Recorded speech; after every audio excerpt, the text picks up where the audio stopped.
स्वागत आपका। तो बताइए कि केजरीवाल को आज बाइज्जत बरी कर दिया गया, उनके साथ 23 और लोगों को भी। इस पूरे मामले पर सीबीआई के पास न कोई सबूत, न कोई गवाह, न कोई क्रिमिनल इंटेंट, न तो पैसा बरामद हुआ और न कोई लिंक। लेकिन उनका जो लिंक खराब करना था पॉलिटिकली, उनको खराब हो गए। उनकी सत्ता चली गई, उनके हाथ से नगर निगम चला गया, लोकसभा हार गए, बहुत से दोस्त साथ छोड़कर चले गए और खुद लंबे समय तक जेल काटना पड़ा। बिल्कुल, देखिए जिस तरह से केजरीवाल की पार्टी के एक एक बड़े नेता जेल में रहे और आज जिस तरह से मुकदमे में फैसला आया है, ये साफ है कि सियासत में जो लोग ये कहते हैं कि बदले की भावना से कार्रवाई नहीं होती है, वो एकदम साफ तौर पर दिख रहा है कि सियासत में बदले की भावना से कार्रवाई हुई। अब प्रेम की भावना कोई रह नहीं गई है। और दिल्ली में केजरीवाल इस षड्यंत्र का ऐसा शिकार हुए कि वहां पर मुख्यमंत्री तक बदलना पड़ा और उनको 2 बार जेल में रहना पड़ा। पार्टी के सारे शीर्ष नेता लगभग जेल में रहे। केजरीवाल 2 बार, मनीष सिसोदिया 2 साल, संजय सिंह 6 महीना, सत्येंद्र जैन आधी जिंदगी।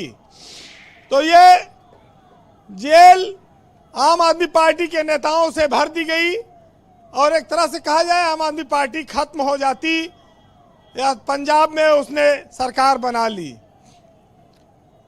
सरकारी एजेंसियों पर आज सवाल खड़ा होता है और लोग इस बात को चर्चा कर रहे थे कि बीजेपी और कांग्रेस में फिर समानता अंतर क्या रह गया। कांग्रेस एजेंसियों का दुरुपयोग करती थी, विरोधियों को फंसाने के लिए करती थी, वही काम बीजेपी के जमाने में होने लगा।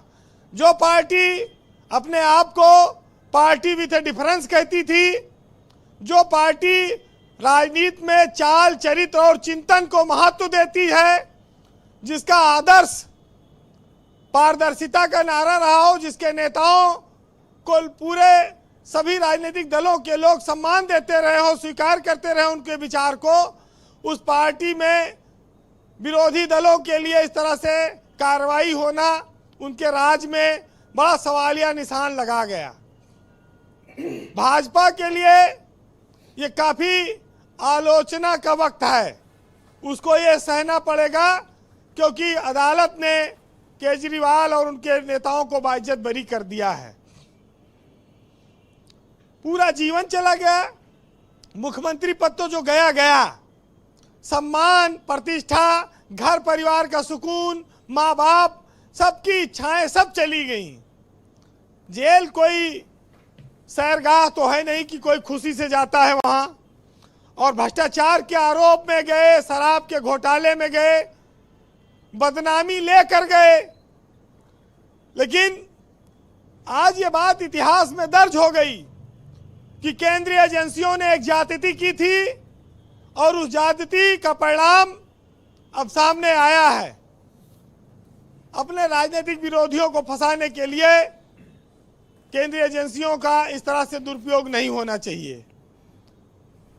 देखिए, बीजेपी में ये ट्रेंड जो है, भाई जब बिना विरोधी के फंसाए चुनाव जीत रहे हो, फंसाने का जरूरत है।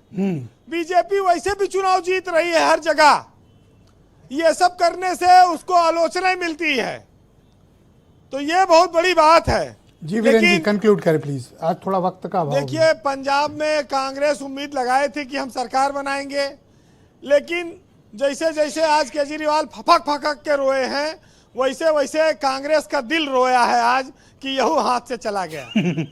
इतना जान लो आप।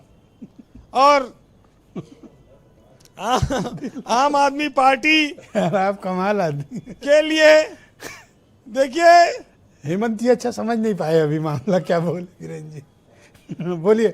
सियासत में हमारे यहाँ हिंदू धर्म में, समाज में कहा जाता है कि आदमी नहीं बड़ा होता है, वक्त बड़ा होता है और वक्त की चीजों को समझना चाहिए जी। ये बात साबित भी होती है समय समय पर। और इसके बाद भी तमाम सारी चीजें आती हैं जिंदगी में। कहते हैं हमारे यहाँ गांव में कि जब किसी शक्तिशाली आदमी से, बलवान आदमी से, ताकतवर से आप न लड़ पाओ तो फैसला ऊपर वाले के हाथ में छोड़ देना चाहिए। अगर आप सही हैं तो आप जीतेंगे।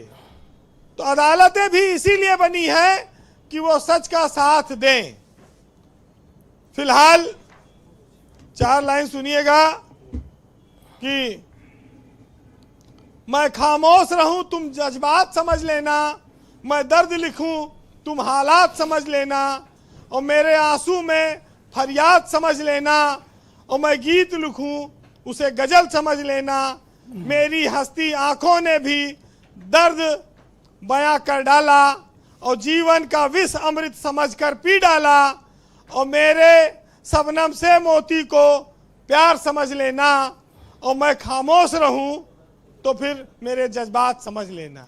अब केजरीवाल सोच रहे होंगे कौन सा गीत गाएं और कौन सी गजल और किसको शबनम कहें, अब तो उनकी चिंता ये है।